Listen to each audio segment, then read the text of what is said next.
Hey guys, today I'm going to talk about epidermolysis bullosa. I know it's a very difficult topic and a lot of students have a lot of difficulty understanding it. I've tried to make it as simple as possible, so let's get started. If you're visiting my channel for the first time, my name is Dr. Namra Aziz, resident dermatology. I make a lot of educational content. If you haven't subscribed my channel, please click the subscribe button and the bell icon to get notifications. You can also follow me on Instagram at Dr. Namra Aziz. First of all, like any other disease, we should be aware of what is epidermolysis bullosa. The prototypic mechanobullous disease is characterized by the development of blisters following seemingly minor or insignificant trauma or traction to the skin. It consists of clinically distinctive disorders that share three major features: genetic transmission, mechanical fragility of skin, and blister formation. Broadly speaking, epidermolysis bullosa has four major forms: EB simplex, junctional EB, dystrophic EB, and Kindler syndrome. I'll talk about each one of them in detail in a while. First of all, it's very important to understand the level of blister in different groups of EB. To make it simple, the level of the blister in EB simplex is in the epidermis. In the junctional EB, it is at the dermoepidermal junction. To be specific, it is in the lamina lucida. In dystrophic form of EB, it is in the papillary or superficial dermis. Kindler syndrome has many cleavage planes. I'll be talking about it in detail in a while. Now let's dive into a little bit of detail here. First of all, we all need to understand the ultrastructure of normal skin. This is the ultrastructure of normal skin. This is the basal keratinocyte. It is a part of epidermis. And this is papillary dermis. Both of them are connected to each other at the basement membrane zone. We all know that the hemidesmosome at the basement membrane zone connect the epidermis to the dermis, and desmosomes connect the epidermal cells with each other.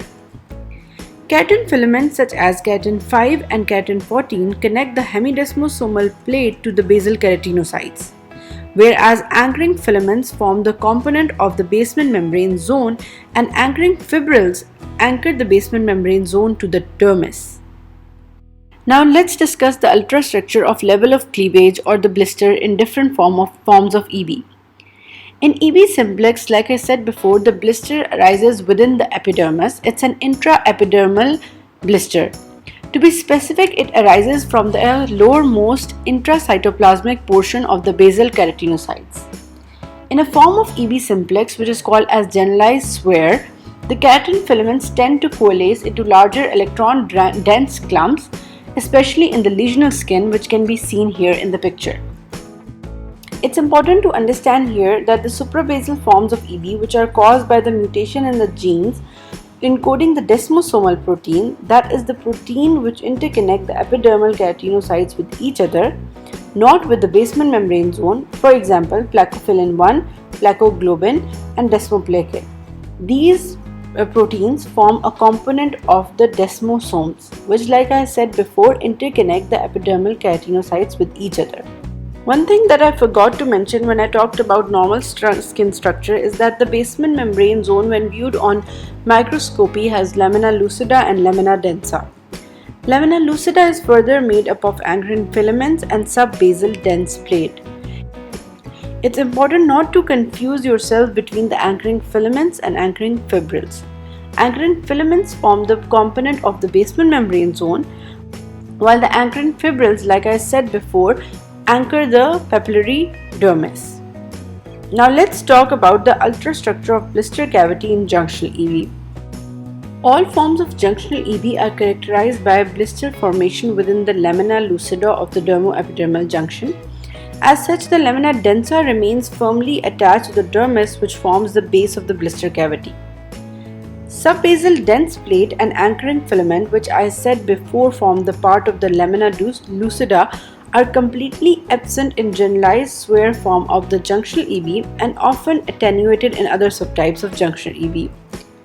Hemidesmosomes are absent or extremely sparse and rudimentary in junctional EB generalized SWER, whereas they are normal or reduced in number and size in generalized intermediate junctional EB.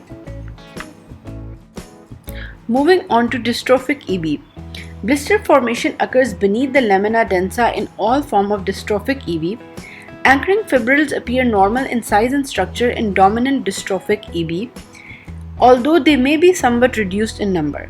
Because of the presence of sublamina densa, these anchoring fibrils remain attached to the blister roof, which is composed of intact epidermis and an attached basement membrane that contains lamina densa.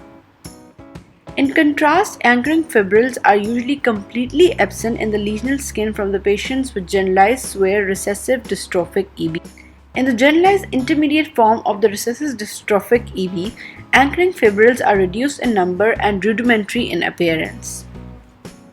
Now let's move to bullous dermolysis of newborn. During infancy, when there is active blister, the collagen 7 is clumped inside the keratinocyte cytoplasm. With age, there is improvement in the transport and deposition of type 7 collagen from the keratinocyte cytoplasm to the anchoring fibrils of the basement membrane. Now let's talk about classification of EB. I have arranged everything in a sequence so it's easy to understand. EB simplex is divided into a suprabasal and basal form. The suprabasal form is inherited in autosomal recessive pattern except for the EB superficialis, whose mode of inheritance and the proteins are largely unknown. There are two groups which show acantholysis on histopathology. These include 3 skin fragility syndromes, which are due to desmoplekin, plakoglobin and plakofilin deficiency, and acantholytic EBS, which is due to desmoplekin and plakoglobin deficiency. Suprabasal form of EB simplex also has a non-acantholytic group, which includes acral skin peeling syndrome and EB superficialis. The level of the blistering in the non-acantholytic group is superficial to the suprabasal layer. For example, it is between the granular and corneal layer in EB superficialis. Moving on to EB simplex with basal intraepidermal cleavage. Majority of the members in this group are due to autosomal dominant mutation in the keratin 5 and keratin 14 protein, which is primarily present within the basal layer of epidermis. Now, the severity of the disease depends upon type of mutation or genotype. For example, mutation in the helix initiation and the termination motifs of keratin 5 and keratin 14 leads to generalized severe type of EB simplex, which is also called as Dowling Mira. EB generalized intermediate and a localized form of basal EB simplex, which was previously called as Weber-Cockayne, also occurred due to the mutation in the keratin 5 and keratin 14.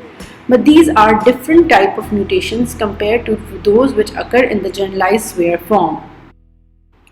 EBS with mottled pigmentation and migratory succinate occurs because of the mutation in keratin 5. EBS with mottled hyperpigmentation occurs because of the mutation in the V1 domain of keratin 5. There is also an autosomal recessive type which occurs due to the keratin 14 mutation and is the only subtype with autosomal recessive pattern of inheritance in EB simplex, which are due to keratin 5 and 14 mutation. EBS due to the mutation in the Kelch-like protein 24 is also inherited in autosomal dominant pattern. And I would consider it in keratin 14 group because this protein is actually an ubiquitin ligase which causes ubiquitination and degradation of keratin 14, which means it binds with keratin 14 and degrades it, hence causing its deficiency. Now we are done with all of the forms of EB simplex which are due to keratin 5 and keratin 14 mutation. In summary, all forms of basal EB simplex due to keratin 5 and keratin 14 mutation are inherited in an autosomal dominant form except for a recessive form, which is EBS autosomal recessive due to keratin 14 mutation. Moving on to a group which is due to the plectin deficiency. There are 3 members of basal intraepidermal EB simplex which occur due to plectin deficiency and are transmitted as autosomal recessive pattern, except for the Ogna type, which is inherited in autosomal dominant pattern. An autosomal recessive form of EB simplex due to the mutation in the genes including plectin is associated with muscular dystrophy. which is not surprising considering that plectin is also expressed in skeletal muscles as well as in the hemidesmosome of the basilar keratinocytes. The third group is EBS with pyloric atresia, which occurs due to the mutation in the plectin or alpha-6 beta-4. Autosomal recessive variants of basal EB simplex caused by mutations in the bullous pemphigoid antigen 1 or exolithilin 5 genes have also been reported. Now moving on to junctional EB. Junctional EB is almost always transmitted in an autosomal recessive pattern. Like I said before, the level of the cleavage here is lamina lucida, so the mutation is either in the laminin, integrins or collagen 17, which all of them form an important component of the lamina lucida. Collagen 17 is also called as bullous pemphigoid antigen 180. I have arranged them in the sequence that first I have mentioned diseases due to the laminin defect. Then I have mentioned diseases due to the integrin defect, and eventually I have written the diseases which are due to the collagen 17 defect. This way it's easy to memorize the different types and their mutations. Junctional EB generalized swear, formerly known as Hurlitz's junctional EB, is due to autosomal recessive mutation in laminin 332. Milder form, generalized intermediate, which was previously called as non-Hurlitz, results from the mutation within the genes from either a subunit of laminin 332 or type 17 collagen. Junctional EB inversa is due to laminin 332. In laryngoonychocutaneous syndrome, underlying mutation is only in an isoform of laminin alpha 3 subunit. Junctional EB with pyloric atresia, which is more common than EB simplex with pyloric atresia, is also caused by the mutations within either of the two genes that encode the subunit of alpha 6 beta 4 integrin. A newly recognized form of junctional EB associated with respiratory and renal involvement results from the mutation in the integrin alpha 3 chain. Junctional EB late onset is due to collagen 17 mutation, and localized is due to collagen 17 and alpha 6 beta 4 integrins. Like I said before, that junctional EB is almost always inherited as an autosomal recessive form. There is only one case report of junctional EB generalized intermediate, which is inherited in autosomal dominant form.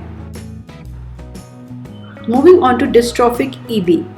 Good news is all of them are due to collagen 7 mutation, which is a major protein of anchoring fibrils. Hence, like I said before, the plane of cleavage is sublamina densa. It is broadly classified into a dominant and recessive form. Dominant dystrophic EB is classified as generalized form and bullous dermolysis of newborn, and a group of others which includes acral, pretibial, pruriginosa and nails only type.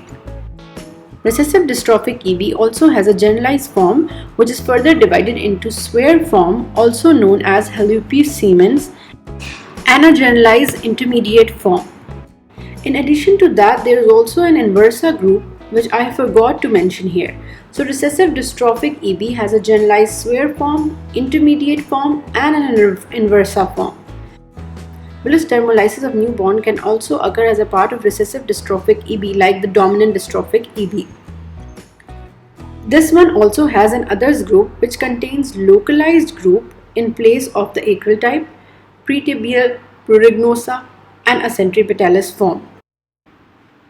Now let's discuss clinical features of different forms of epidermolysis bullosa. I'll start with EB simplex. Like I said before, EB simplex can be divided into suprabasal and basal forms. We'll start with the suprabasal form of EB simplex. For the purpose of easy learning, we can divide the suprabasal form into acantholytic and non-acantholytic types. Acantholytic types show acantholysis on histopathology, and these include skin fragility syndrome and swear acantholytic EB.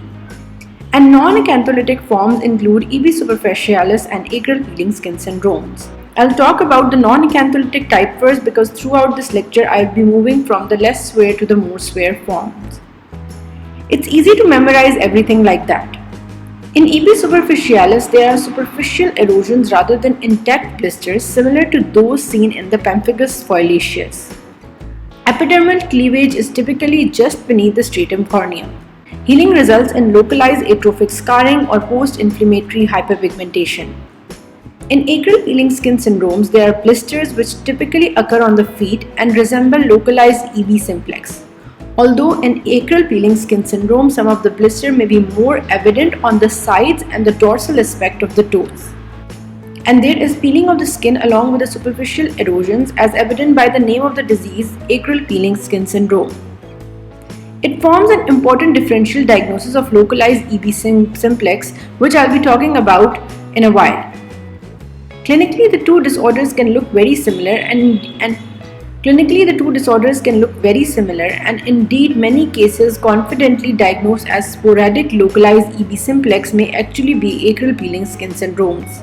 The level of the blistering occurs above the granular layer, but because of the thicker stratum corneum in acral skin, the clinical consequence may be almost identical to the blistering through the basal keratinocytes.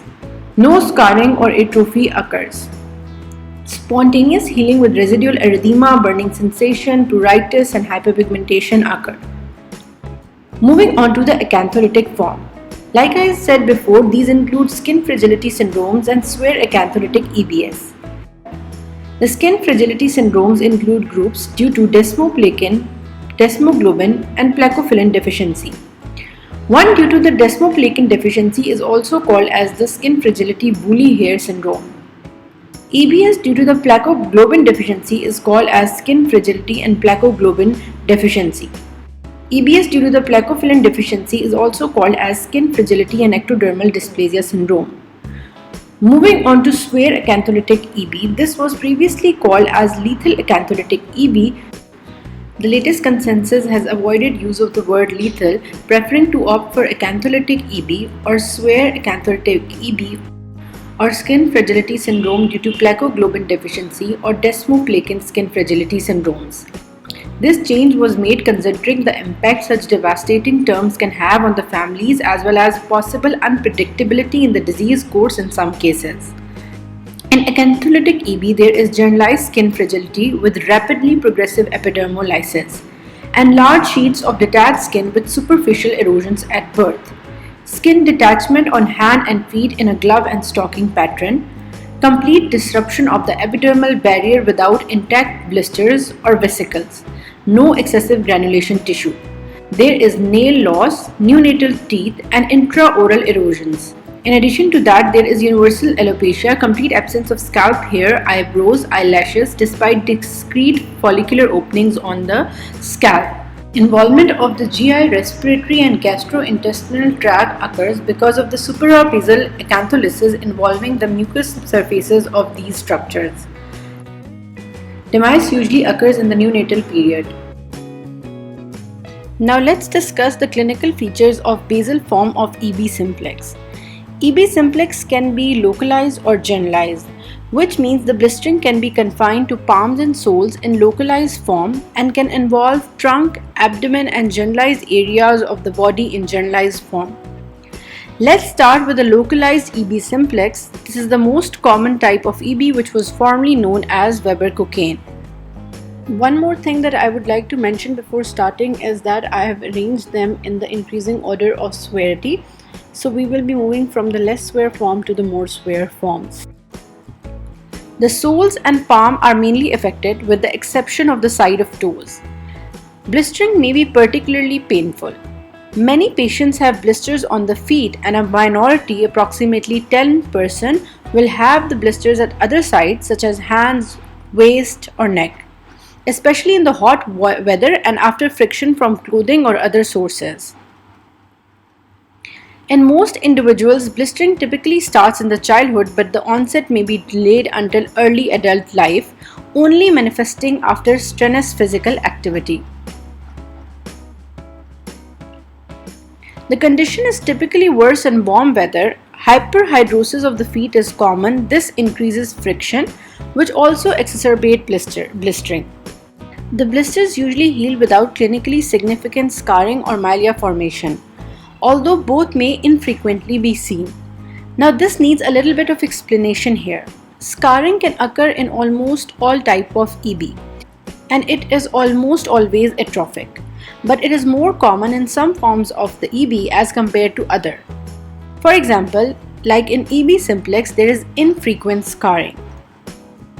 Discrete and sometimes punctate calluses are very common, especially in the adults. Although troublesome blistering or ulceration of oral mucosa is rare, at least 25% of the infants may develop occasional small intraoral lesions, especially on the palate, which are worsened by the trauma from the narrow bore bottle feeding. The hair and teeth are normal. Nail dystrophy is infrequent and is usually localized and mild when it does occur. The generalized form of EB simplex, like I said before, can be divided into an intermediate and severe form. The intermediate generalized EB simplex, which was previously called as Koebner's EB simplex. In this form, the blistering is usually generalized as it is classified into the generalized group of EB simplex. In infancy, they commonly appear on the occiput, back and legs, the pressure area for a baby. While in the childhood, the hands and feet are often affected, although the palms and sole are not preferentially involved as in the localized EB simplex. Blisters appear within the first year and may be present at birth. Although blistering occurs throughout the life, some patients are alleged to improve after puberty.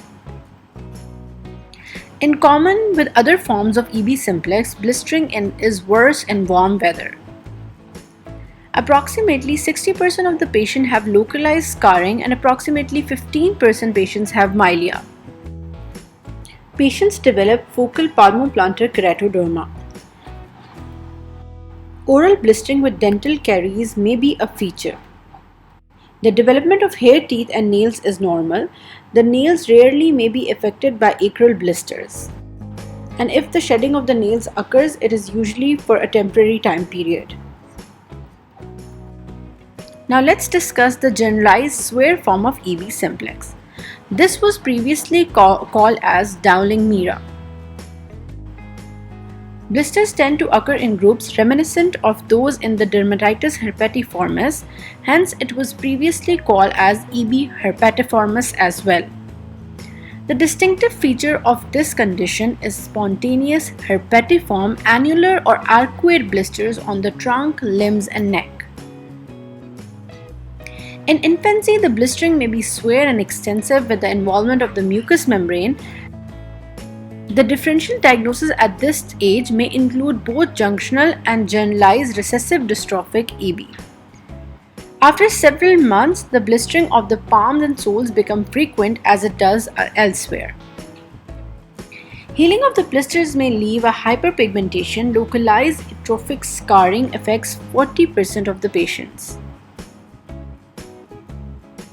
Regular hyperkeratosis of palms and soles eventually developing into confluent keratoderma first appears in childhood. The general condition tends to improve with age. Hair and teeth are normal. Nail dystrophy and even shedding of the nails can occur. In the remaining forms of EB simplex, you have to see the differentiating point from one another and as well as the type of the bristling. For example, whether the bristling is localized or generalized plus the additional distinguishing feature. For example, in EB simplex with mottled hyperpigmentation, as the name indicates, there will be hyperpigmentation. This autosomal dominant condition can be distinguished from the other form of EB simplex by associated pigmentary changes, which are present at the birth or appear during infancy. There is reticulate pattern of small tan-colored macular lesions which may spread from the acral sides to the trunk and which fade with age. They may cover the entire skin surface but preferentially involve the neck, upper trunk or the extremities. Blistering in EB simplex with mottled hyperpigmentation can be localized or generalized. Moving on to EB simplex migratory cercinate. This one has generalized blistering. In some cases, blistering lesions can be confined to the hand, legs or feet and are present from the birth. As the name indicates, in addition to the blistering lesions, there is annular migratory erythema with vesicles and crusts at the advancing edge. The lesions heal with the brown post-inflammatory hyperpigmentation. This usually improves in the first few years of life. Moving on to EB simplex, autosomal recessive due to keratin 14 mutation. In this case, they are generalized blistering from the birth. The blistering is frequently anogenital. This is a differentiating point from rest of the types of the EB simplex. The patient can also have ichthyosiform plaques, rarely milia formation or atrophic scarring. Involvement of the oral cavity and genitourinary tract can occur. Growth retardation and constipation is also a feature. Moving on to EB simplex ogna type, hemorrhagic blisters are a feature which predominantly occur on the acral sites from the birth. Onychogryphosis, marked, curved and deformed nails resembling ram's horn is also a feature. Moving on to EB simplex with muscular dystrophy. As the name indicates, there will be blistering plus muscular dystrophy. Blistering is usually generalized and present from the birth. In addition to that, there is atrophic scarring, milia formation, nail dystrophy and loss. Granulation tissue formation can occur. Stenosis within the respiratory tract can also occur. Muscular dystrophy may either be present on birth or shortly after the birth in a child with a severe generalized skin involvement, usually appearing as floppy babies who are unable to easily lift their arms and legs, or in other may arise insidiously in later childhood or adulthood. This variant harbors a higher mortality rate from the muscle involvement. Moving on to EB simplex with pyloric atresia. Because there is pyloric atresia, the pregnancy is complicated by gestational hydramnios. The blistering is generalized and of variable severity and usually occurs from birth. Atrophic scarring can occur. There are some associated features such as there is association with the aplasia cutis congenita. Mucosal involvement of GI tract can lead to protein losing and enteropathy and diarrhea. Oral involvement can occur leading to enamel hyperplasia and caries. Anemia, growth retardation, contracture, cryptorchidism can occur. This one has a very high mortality rate and is a severe form of EB simplex. Now let's discuss two very rare forms of EB simplex. Autosomal recessive EB simplex due to BP230 mutation and autosomal recessive EB simplex due to exophyllin 5 mutation. Both of them are rare diseases and are mild in nature with no mucosal involvement. BP230 usually causes generalized disease, and EBS autosomal recessive with exophyllin 5 usually causes localized disease. That's all you need to know about two of them. Now let's talk about junctional form of EB. This form is generally classified into a localized form and generalized form. The localized form, in addition to a localized type, also has inversa and laryngo-onychocutaneous type. The generalized form of EB is further divided into intermediate and severe form and an additional type called as late onset junctional EB. We will start with the localized form. This one has a neonatal onset. Blistering occurs at the lower legs and feet only, hence it is called as localized. Nail dystrophy is present, oral cavity is involved, teeth are also involved, there is dental enamel hypoplasia. Hair is normal, there is no extensive atrophic scarring and no ocular involvement. GI and genitourinary tract is not involved. Talking about localized junctional EB inversa. One thing that I would like to mention here that I have arranged them in this sequence, so we are moving from a less severe form to a more severe form. It's easy to memorize this thing this way. Localized junctional EB inversa also starts in the neonatal period. Initially, whole skin may be fragile with generalized blistering. Later, however, the lesions affect chiefly the groin, perineum and axilla, hence the description of inversa. There is moderate oral involvement, teeth are dysplastic, hair is normal just like localized junctional EB, there is atrophic scarring and milia formation. Ocular involvement can also occur in contrast to the localized junctional EB. There are erosions in the cornea. GI abnormalities like strictures can be present, but to a lesser extent than that compared with the severe type of the junctional EB. Laryngo-onychocutaneous syndrome. This one is more severe than junctional EB inversa. There is a high incidence in Punjab, but Caucasian cases have been reported. This disease is also called as Shabir syndrome. Disease starts in infancy with erosions affecting the face, mainly around the nose and mouth, although erosions are also seen on the limbs, trunk, and genitalia. The nails are also involved with marked periungual and subungual inflammation and a universal feature which is hoarseness. The teeth may be notched, hair is normal, there is prominent granulation tissue that can lead to the delayed wound healing in the skin, and laryngeal obstruction and blindness when involving the eyes and larynx. Now this is a very different feature from the remaining localized form which did not show any granulation tissue. There is atrophic scarring on healing. Eyes are involved. There are erosions on conjunctiva which form granulomatous papules on the eyes and may eventually lead to the symblepharon. Involvement of larynx, altered cry at the birth or later, or hoarseness of the voice is also a distinguishing feature from the rest of the localized form. Like I said, we are moving from a less severe form to the more severe form, so there is a high childhood mortality with this one due to laryngeal, gastrointestinal and urethral strictures. Now let's talk about generalized form. Like I said before, generalized form is further divided into late onset, intermediate and severe forms, and two forms which have associated findings such as pyloric atresia and respiratory renal involvement. I have again arranged them in increasing order of severity, so I'll be talking about junctional EB late onset first. The clinical features overlap with generalized intermediate junctional EB, which I'm going to talk about in a while, except that the onset of the symptom is delayed, often not starting until childhood, typically between 5 and 8 years of age. Initially, the trauma-induced blisters mainly occur on the hands and feet. Later, knees, elbows are involved. Although they may be preceded by nail dystrophy, which means nail dystrophy can occur before the development of blistering. Oral mucosa is also sometimes involved, and on the teeth there is dental enamel hypoplasia. Hair is normal. There can be atrophic scarring. Ocular involvement does not occur. GI, genitourinary and respiratory tracts are involved.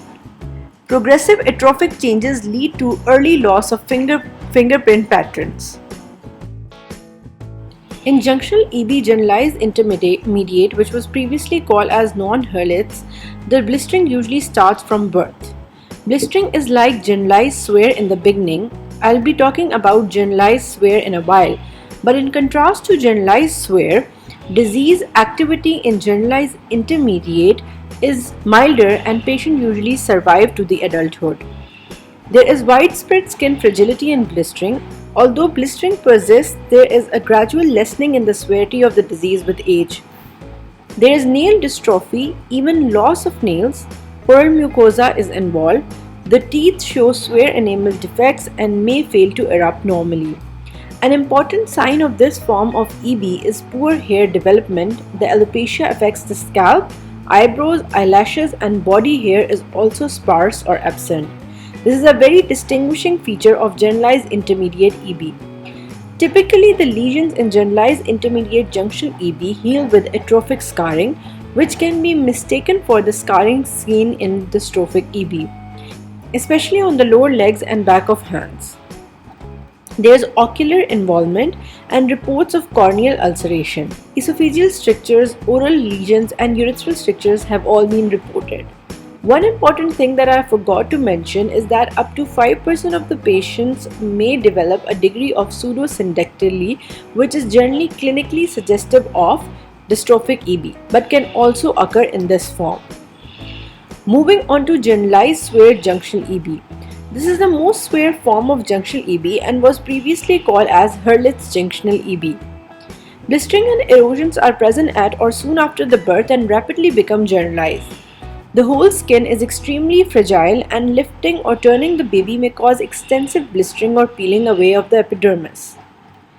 Eroded areas are often very slow to heal. Periungual inflammation, onychodystrophy, and nail loss can occur. Involvement of oral and pharyngeal mucosa is frequent and may be severe. Hoarseness and stridor may indicate the laryngeal or supraglottic involvement, most notably potentially life-threatening stenosis or stricture can occur. The teeth show abnormal enamel formation but normal dentile, as a result of which there are malformed pitted teeth and which are lost prematurely. Hair is normal. There is exuberant granulation tissue. This is one of the noticeable features of this disease. We talked about granulation tissue previously in laryngonicocutaneous syndrome. Healing may result in atrophic scarring. Milia are not generally seen, although they may occur after secondary infection. Blisters may occur on the cornea, resulting in pain, erosions, and scarring. A variety of genitourinary tract complications may occur, including urethral meatus stenosis, urinary retention, hydronephrosis, and bladder hypertrophy. Many infants die early in infancy with overwhelming infections or from failure to thrive. There is anemia of chronic disease, loss of protein and iron from the skin leading to the growth retardation, protein losing enteropathy from the gut if the gut is involved. There is poor feeding because of the involvement of oral mucosa. All of this leads to the further aggravation of refractory anemia. Respiratory tract is also involved. Survival past 1 year is uncommon. Now there are two types of generalized junctional EB which have some associations. Junctional EB with pyloric atresia and junctional EB with respiratory and renal involvement. Now let's talk about junctional EB with pyloric atresia. As the name indicates, it is associated with pyloric atresia. This disease has significant overlap with EB simplex with pyloric atresia. Blistering is generalized and present at birth, usually following a pregnancy complicated by polyhydramnios. The lesions are usually widespread and can result in atrophic scarring. The teeth are hypoplastic, lacking normal enamel, and nails are dystrophic. The majority of the cases do not survive early infancy. In those children who survive, other features including hematuria, dysuria, and recurrent urinary tract infections occur. Early attempts at feeding result in vomiting because of pyloric atresia. This can serve as a clue. The majority of the cases do not survive early infancy. In those children who survive, other features including hematuria, dysuria, and recurrent urinary tract infections occur. Surgical correction of the congenital pyloric atresia improves the prognosis. Junctional EB with respiratory and renal involvement. This is a recent addition to the classification of junctional EB. 3 children were described with congenital nephrotic syndrome, interstitial lung disease, and skin fragility, who were homozygous for the mutation in the alpha-3 integrin. Although the renal and respiratory features predominated clinically, it was the investigation of the skin fragility that first suggested the molecular defect. Blisters or erosions were not present at birth. In one case, small blisters and erosion developed after trauma. The lesions healed slowly without scarring but with residual erythema. There was no mucosal involvement. The scalp, hair, eyebrows, and eyelashes were fine and sparse, and some nails were dystrophic. All cases died during infancy with recurrent lung infections and multi-organ failure. So blistering wise, it's not that severe, but the prognosis is poor due to the involvement of the respiratory and renal organs. Now moving on to dystrophic EB. Dystrophic EB is generally classified into autosomal dominant and autosomal recessive form. Autosomal dominant form is further classified into a generalized form and a group which is called as others, which includes acral, pretibial, prorygnosa, and nails only type of dystrophic EB. Autosomal recessive EB is further classified as generalized, which has severe and intermediate group in the autosomal recessive group form and an inversa type. In others group of autosomal recessive dystrophic EB, we have localized in replacement of acral, and this is pretty much similar to acral. Furthermore, we have prorygnosa pretibial group, which are same as the pretibial and prorygnosa group of the autosomal dominant dystrophic EB.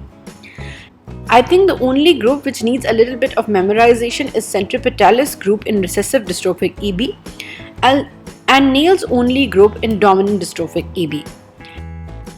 Because these two are the different types in each group. Rest of them are pretty much similar. Bullous dermolysis of the newborn is not mentioned here. Bullous dermolysis of the newborn can be inherited as an autosomal dominant and autosomal recessive patterns and is included in both autosomal dominant and recessive EB types. I'll discuss it in detail in a while. Now let's start discussing them one by one. But before starting, I would like to mention here that it's so important that you make a clear memory of all the classification of EB, because that will give you a clear picture and hence clear understanding of EB. Let's start with the dominant dystrophic EB. Like I said before, there is a generalized type and a group called as others, which includes acral, pretibial, pruriginosa and nails only type. Starting with the dominant dystrophic EB generalized.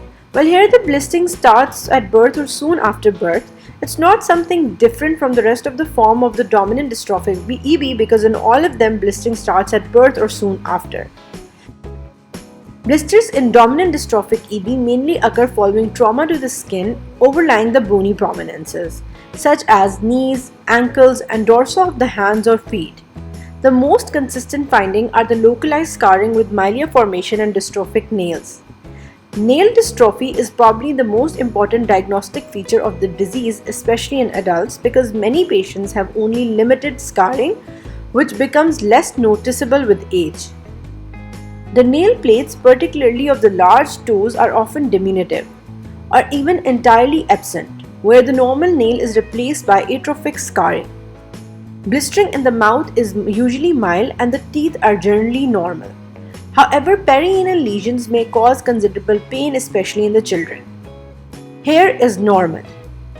GI and genitourinary tract are involved. Albopapilloid lesions, small grouped hypopigmented papules usually on the lower back, once thought to be pathognomonic for subtypes of dystrophic EB, are now recognized to occur in several forms of dominant and even recessive dystrophic EB, and therefore not relevant to the disease subtyping. Moving forward to the acral group. Like I said before, disease in all of them starts in early infancy or soon after birth. This is pretty much equivalent to localized autosomal recessive dystrophic EB. Here the word acral is used in preference to the localized because some oral or esophageal involvement can occur despite the relevant lack of the involvement of much of the skin. So basically there is trauma-induced blistering. Scarring and milia are typically present in acral skin. I won't be talking about pretibial and pruriginosa forms of EB in autosomal recessive classification details, because these are pretty much the same clinically and otherwise except for the mode of inheritance, which is autosomal dominant in one and autosomal recessive in the other. In pretibial type, as the name indicates, there are blisters, atrophy and scarring on the shins. Lesions usually resemble lichen planus. There is a lot of overlap with the pruriginosa type, which I'll be talking about shortly. Well, to be honest, all you need to remember here is pretibial blistering from the birth or early infancy, which heals in atrophic scarring and milia. The main difference of pruriginosa type from the pretibial type is intense pruritus. Clinically, features can resemble hypertrophic lichen planus, nodular prurigo, or autoimmune inflammatory blistering disease. Shins are often involved. Pruritic skin lesion can occur at any site. In both types, I have mentioned that the blistering starts in early infancy or soon after birth, but it may be delayed for several decades, which can lead to the deviation from the thought of the disease being genetic. Dominant dystrophic EB nails only. In this one also the name gives away everything. There is nail dystrophy or loss at birth or infancy without the skin diagnosis. Cases are usually diagnosed from the familial history of the blistering. Cases are usually diagnosed from the family history of blistering. In some cases, nail dystrophy is limited to the great toenail only. Recessive dystrophic EB, like I said before, is divided into a generalized form, which can be severe or intermediate, and also an inversa type. The others group contain localized, pretibial, pruriginosa, and centripetalis. Let's start the discussion with the generalized and inversa group. Recessive dystrophic EB is one of the most severe forms of EB and has a lot of systemic involvement. If you have to take a guess which form of EB has most systemic involvement, you should either say recessive dystrophic EB or junctional EB, as they have the most systemic involvement. In recessive dystrophic EB generalized severe, the disease starts at birth or soon after, like all other forms of dystrophic EB. Blisters develop spontaneously or after the mildest trauma on any part of the skin and may be hemorrhagic. Skin is very fragile. The clinical presentation may include localized absence of skin, especially affecting the lower legs.